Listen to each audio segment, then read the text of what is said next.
when I met the Kenyans, and I met a lot of Kenyan girls, they will treat you, but they will notify immigration, who will then deport you.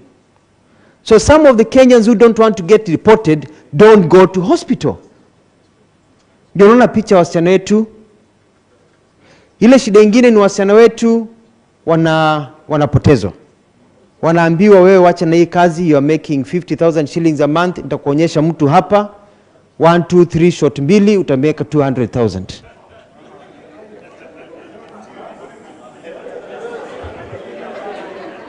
Utafanya hii, utafanya hii.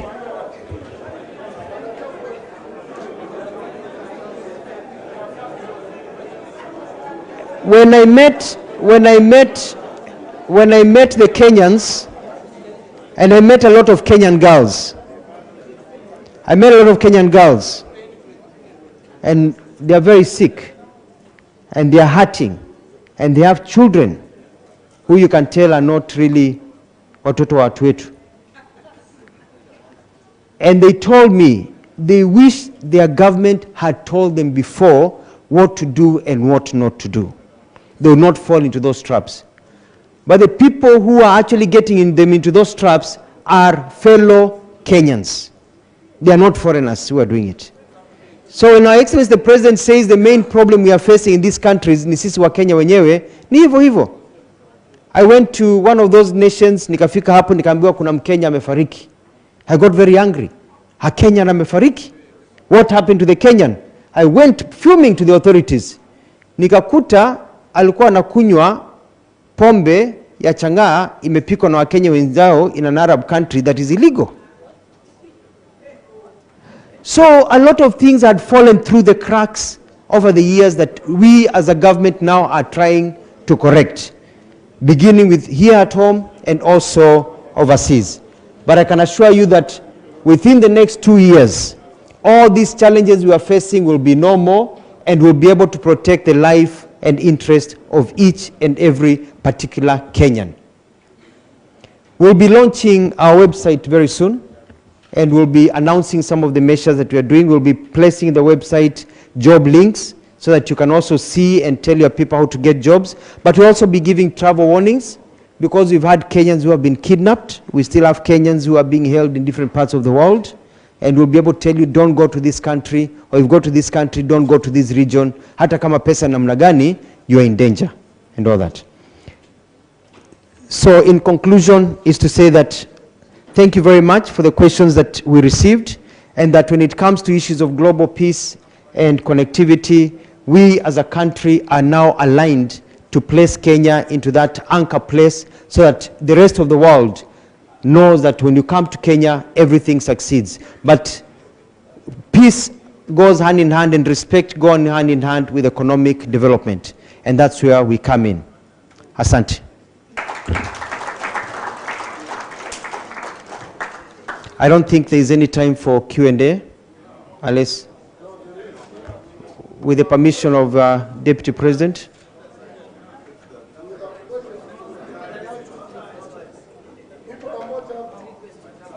Three questions. I will let Madam Speaker moderate. Deputy.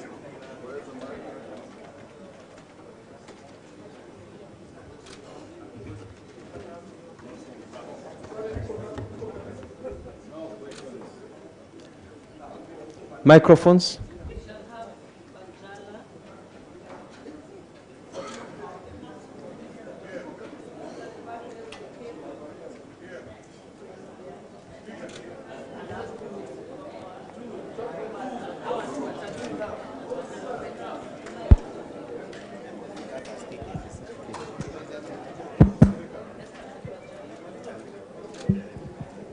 Mheshimiwa Wanjala, do you have the mic?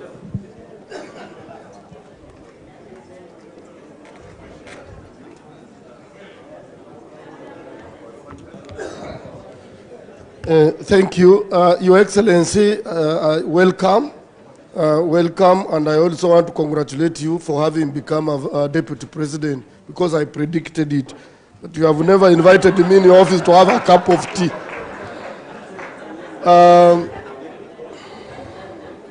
Now,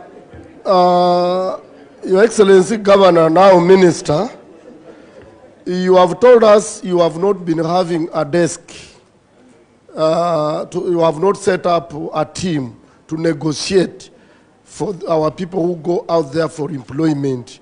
Can you just tell us how fast you will set up, because unemployment is our biggest problem in this country and it has become a security threat. And these people who are being taken, our girls who are being taken to those countries to work, why can't the government pay for them visas and some little money for upkeep as they go to look for those jobs, so that they are not confined on one job? Where they find they can change a job and get a better job, they can do it. And lastly, I hope what you have told us good things. I hope they are not the same things you said 10 years when you were in Machakos as a governor. We want things that are practical.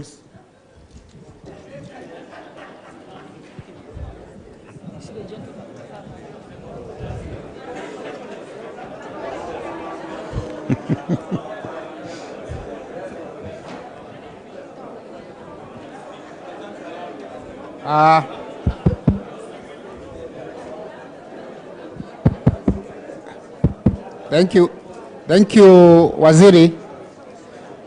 Mimi naitwa Mheshimiwa Kiaraho, serving my that term. And Bwana Waziri, there is something you just pointed out. I think you pointed to us, one of your officers who will be assisting us in regard to the visa applications. Bwana Waziri, I would want you to clarify on an issue which I think is terribly wrong, especially when you come to the issuance of visas to Canada. We have situations, and I think I've heard of so many of those kind of cases, whereby we have people, our kids applying for visas. We have kids who are finishing school. You get a position, say in a university in Canada, and once you are given the point of reporting to those universities, we have situations whereby kids are taking even more than 1 year before you can get that visa. And I think this is a case which has been going on for some time. So I really want you to clarify exactly what is happening. Thank you.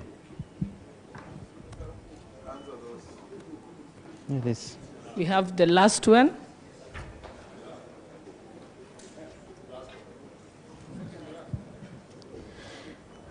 Asante sana Waziri. Mimi ni Mheshimiwa Zamzam Chimba Muhammad, Women Representative Mombasa County. Swali langu linakuja hivi Mheshimiwa. Tumeona, hata mimi nimefanya kazi Saudia miaka 6, kazi ya nyumbani. Yes, I'm here, kazi ya nyumbani. Na ningependa kwanza utueleze, wakati ule tulikuwa na Waziri Ukuru Yatani, tuliweza kuitwa kwenye meza ya mzunguko, tukatoa recommendations zetu ili tuwe na bilateral agreement ambayo itatuelezea mambo ya mshahara na kila kitu. Lakini hatukuona mwisho wake.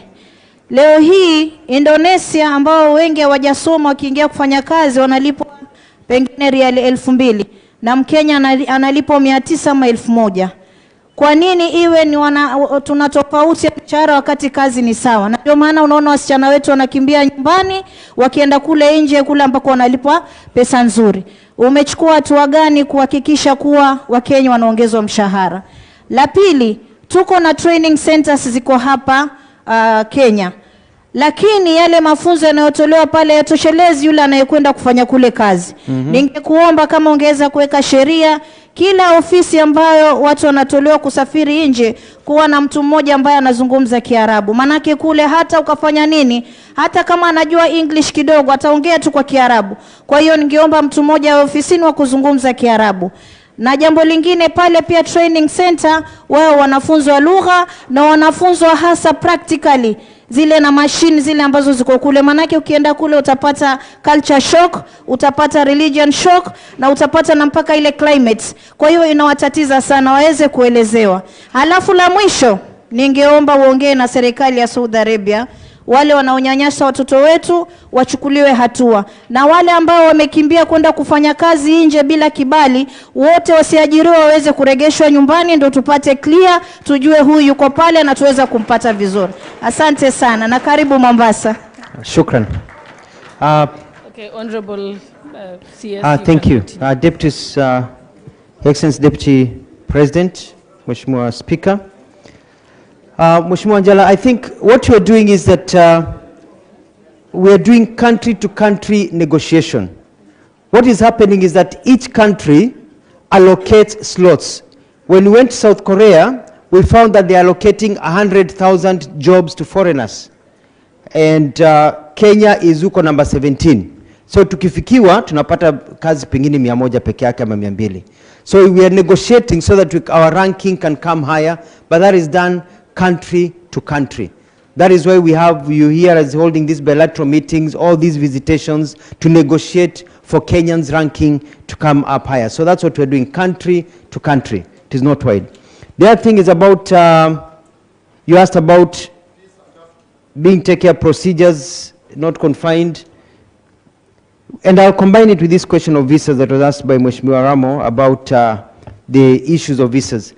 After COVID, or during COVID, they stopped issuance of visas from the stations. For example, ulikuwa na apply visa Canada, embassy wanakuishu hapo, American wanakuishu, Australia wanakuishu. The services were taken back home. So the people issuing your visa in Nairobi are not in Nairobi. The decision is made by a person who has never come to Kenya, who is in Canberra, for example, with thousands of visa applications from all over the world. We have talked to Canada. I met the ambassador from Canada. He also met His Excellency the President, and they are trying to rectify. But the hands of the ambassadors here are a bit tied because the work is being done out of the country. So that is why now we are negotiating, and I'm going to go to Canada to sit down with the Canadian government so that they can return those services to Kenya, so that Kenyans can get their visas chap when they're here. And then it doesn't have to go back. But if you don't do anything about it, it just continues being status quo. And then, you know, Kenya is the one that, the centers in Kenya give visas for the region. So if you want a visa to go to the US, you're from Rwanda, Tanzania, Uganda, this region, you apply for it in Nairobi. The same with the Canadians, Australians. So the influx is very high and it's all sent there. Na nikimalizia basi, Mheshimiwa, umeongea kuhusu hali ya kazi na kuna zile bilateral labor agreements. Na niliongea nao tukakaa chini. Mheshimiwa Rais atakuwa anatembelea nchi hizo, tutakuwa na zile zinaitwa bilateral meetings ambazo tutaweza kunegotiate sasa bilateral labor agreement, watu wetu wapewe pesa nzuri. Utakuta ya kwamba mtu kutoka nchi nyingine, sitaki kutaja nchi hapa, mtu kutoka nchi nyingine anafanya kazi kwa hoteli kama waiter, analipwa pengine shilingi 100,000, na Mkenya ambaye anafanya kazi hiyo hata more qualified analipwa shilingi 20,000. Ni kwa sababu nchi hiyo ili negotiate mshahara wa wafanyikazi wao. Kwa hivyo sio tu kupata kazi, ila pia ni kunegotiate pia watu wetu wapate mshahara wa hali ya juu. Tumeona kule Saudi Arabia hivyo, tumeona kule Dubai, UAE vile, tumeona katika nchi za ngambo ya kwamba Mkenya anapata mshahara wa chini. Unakuta daktari Mkenya akienda kule ama pilot analipwa nusu ya mzungu ambaye ana hizo qualification kwa sababu ametoka Europa, nchi ambayo imenegotiate hivyo. Kwa hivyo hiyo ndio negotiation tutaka kufanya mwaka huu na huu mwingine miaka 2 hivi, tukistabilize ndio Wakenya waweze kupata kia. Umeongea vizuri kuhusu hali ya training centers, tumechukua notes. Sifikiri kuna jambo lingine la kuongeza. Sawa kaka.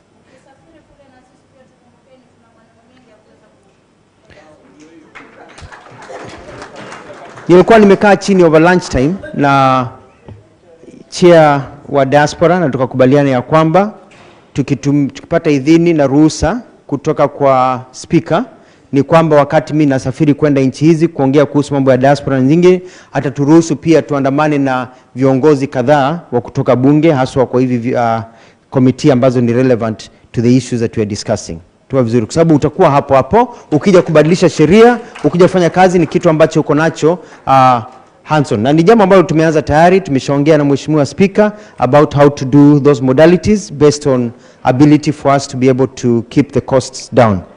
Nimeshukuru sana na Mola awabariki.